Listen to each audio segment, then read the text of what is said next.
নমস্কার, সবাই কেমন আছেন? আমি ভালো আছি। আজকে আবার একটা নতুন ভিডিও নিয়ে চলে এলাম। আজ বানাবো স্পেশাল মাটন।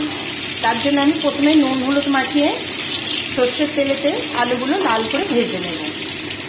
আলুগুলো লাল করে ভাজা হয়ে গিয়েছে, এবার এগুলো আমি তুলে নেব। এবার এই সর্ষের তেলের মধ্যে আমি পেঁয়াজ কুচি দিয়ে দেবো। পেঁয়াজগুলো লাল করে ভেজে নেব। এখানে আমি মাটনে নুন হলুদ কাশ্মীরি লঙ্কা আর আদা লঙ্কা বাটা দিয়ে ম্যারিনেট করে রেখেছি 1 ঘন্টা। এখানে কিছুটা পেঁয়াজ বাটা নিয়ে নিয়েছি। এটা 1 চামচ চিনি মিশিয়ে টক দই নিয়ে নিয়েছি। পেঁয়াজটা ভাজা চলছে এখানে, আর একটু লাল রং ধরে এলে আমি এতে মাটনটা দিয়ে দেবো। পেঁয়াজগুলো ভাজা হয়ে গিয়েছে, আমি এর মধ্যে মাটনটা দিয়ে দিয়েছি।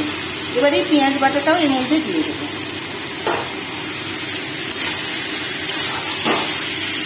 টক দইটাও দিয়ে দেবো, দিয়ে কষে নেব।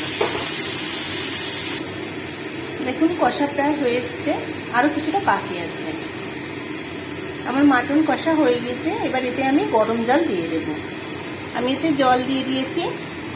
এবার ভেজে রাখা আলুগুলো দিয়ে দেব, দিয়ে এবার এটা আমি কুকারে ঢেলে দেব।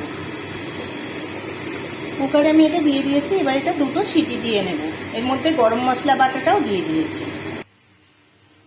আমার স্পেশাল মাটন রেডি হয়ে গিয়েছে। এইভাবে বাড়িতে আপনারা বানিয়ে দেখবেন, খুব ভালো লাগবে। আর ভিডিওটা কেমন লাগলো অবশ্যই জানাবেন। আর সবাই ভালো থাকবেন।